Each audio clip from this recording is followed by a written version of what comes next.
Anthony, to Leadership Redefined podcast. Always great doing things with all of you.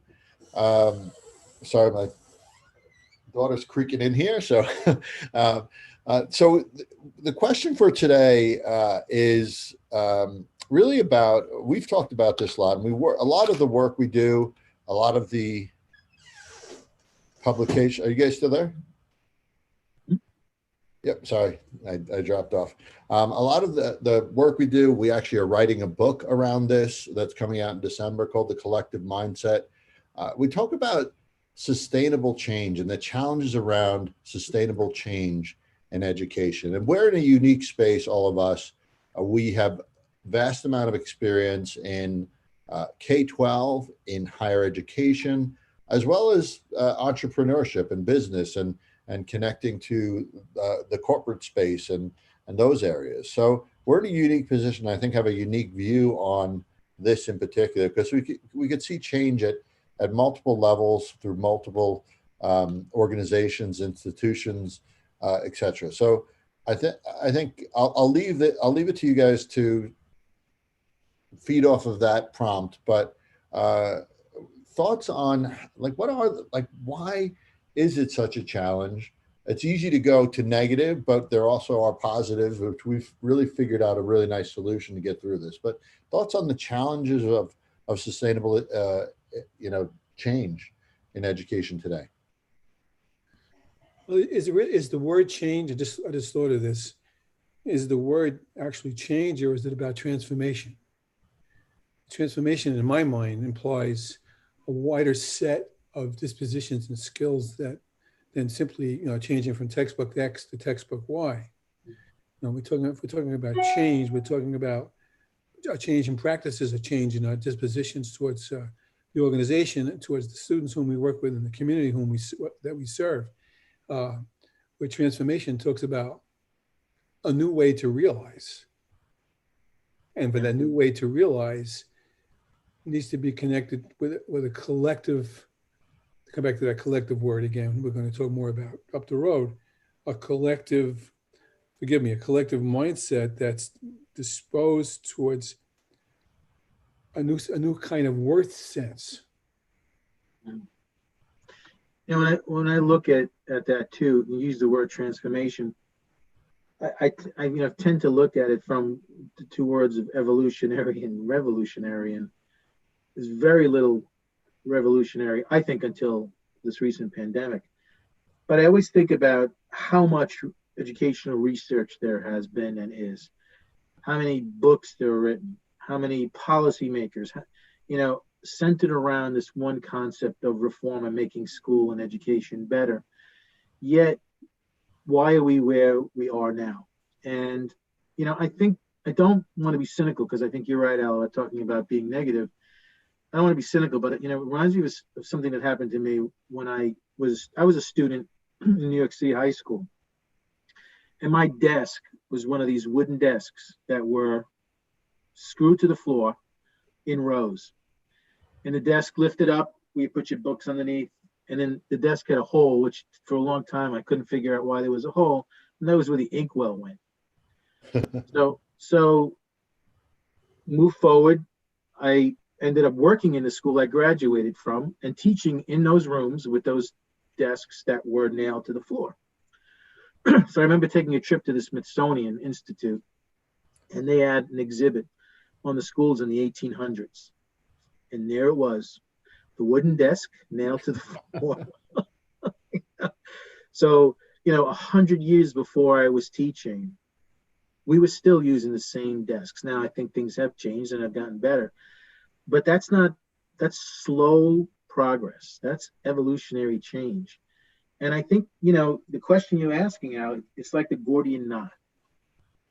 Why haven't we moved further forward on our thinking in terms of teaching and learning? I think there are pockets of changes, but on a grand scale, we haven't seen it.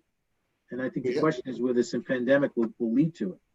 We had a guest on earlier on the Education Fix, Doug Thompson, who mentioned the bottom line about change is, people don't like it. They like being comfortable.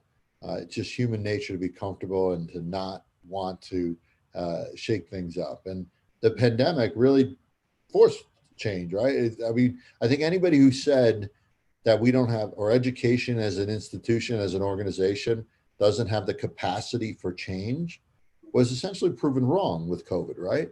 Right. Everybody who said it couldn't be done quickly was proven wrong.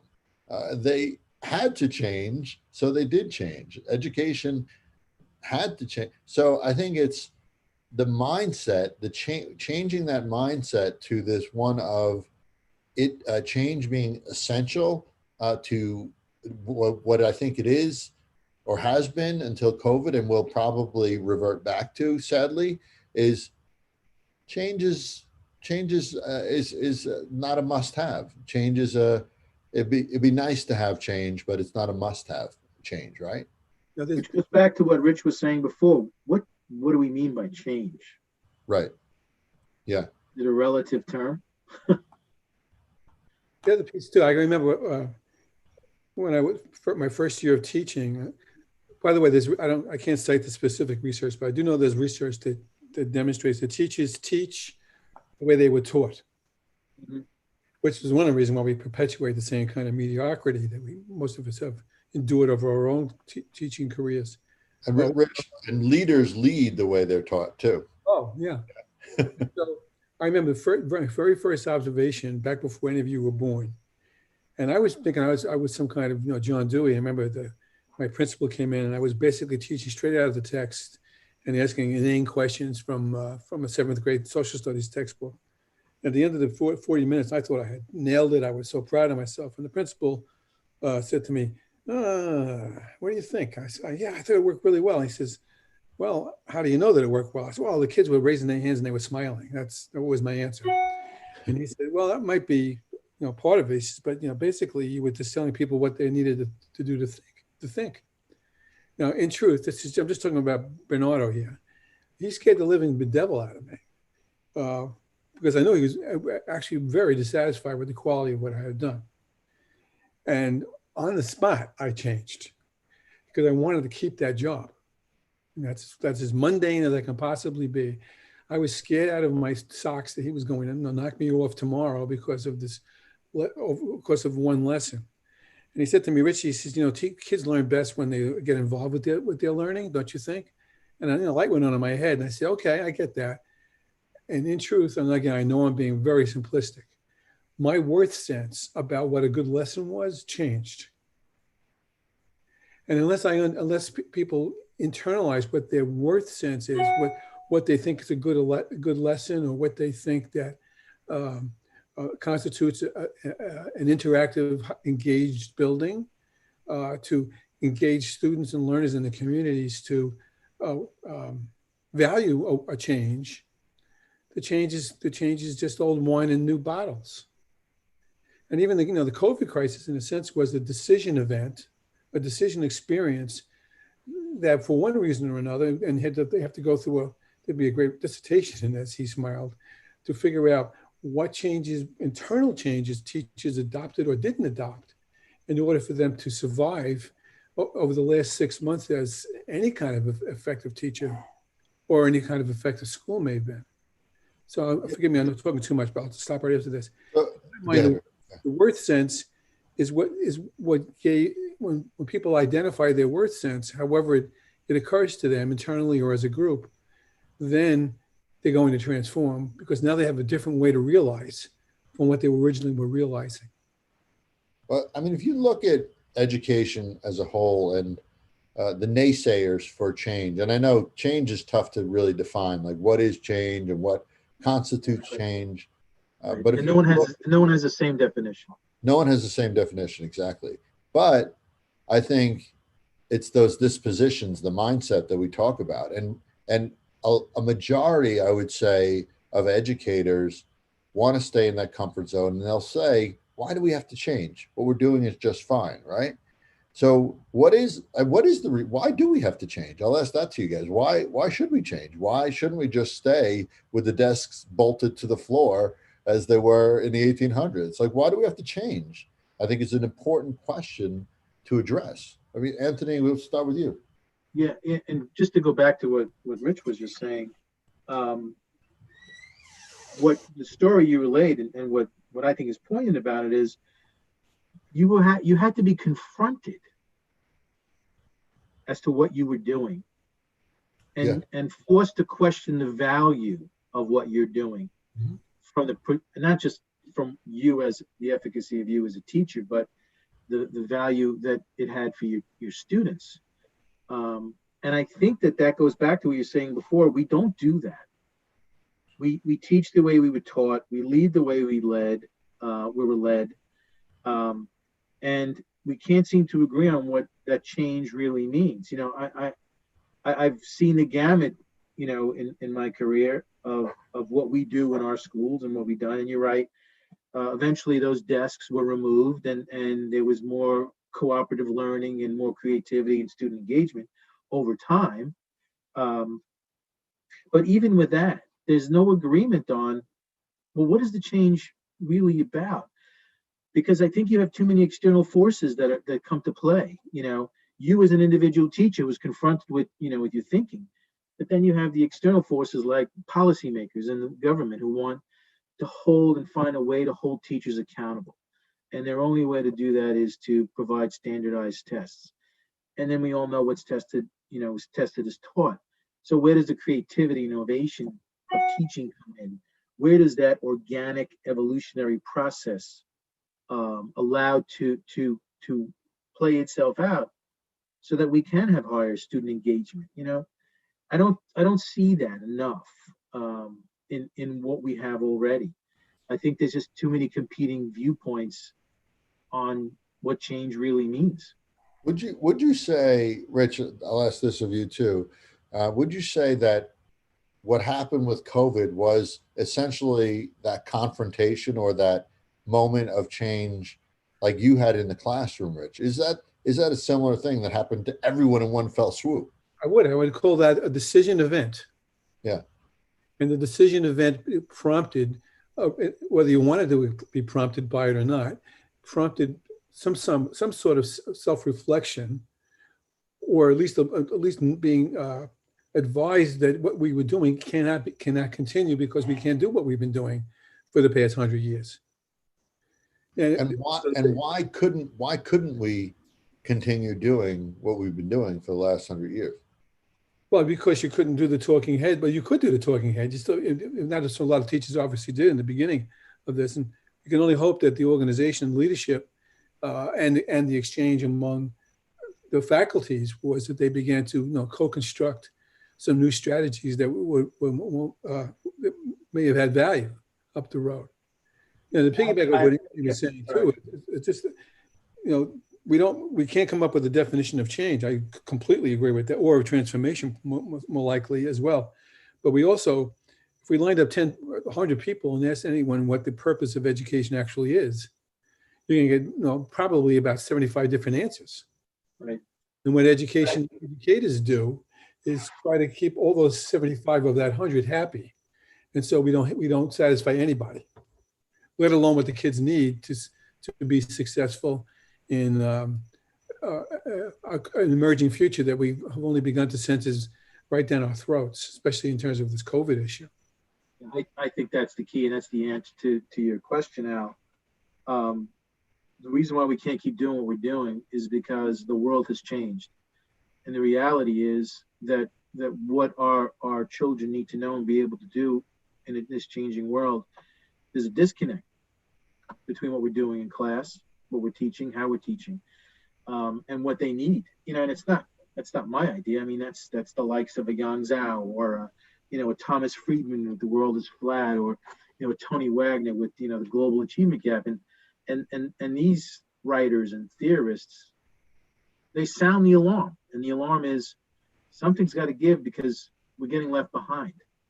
Mhm. We're not able to produce the kind of people, citizens, children, workers that are necessary in this very changing world. And not to mention the fact that the equity issue uh, is the elephant in the room too with what we're talking about. Good point. So yeah, and that messaging that there must be change because we need to keep up with the world and we need to provide an education that's relevant for our children. That message has to not only be clear enough for all educators and leaders, uh, but they have to again change their mindset to believe and embrace that it, and then take action on it, right? So there's these steps for change that it takes a lot just to get inroads, right? Just to make people aware, and then once they're aware, hey, all right, what steps do we have to take, and then actually taking those steps. So it's this road that really does need um, a model like we will discuss in the coming weeks, this collective mindset piece, but it's something that needs sort of a roadmap to get there, so that because people are just not clear in general, they can't see past what is on their schedule next hour, right? So, and that goes for leadership, that goes for teachers, from period to period to module to module, whatever they do. It's just something that needs almost hand holding, uh, like was done in COVID, because it forced collaboration, it forced conversations, it forced everybody to work together collectively in order to get this short term change, which could be long term, we don't know, right? But it Right. at least allowed them to change essentially overnight. So it's just something that needs guidance, a lot of guidance. And the guidance word that you made, you're right. And but the trouble with, for me anyway, existentially, is like you said, a roadmap.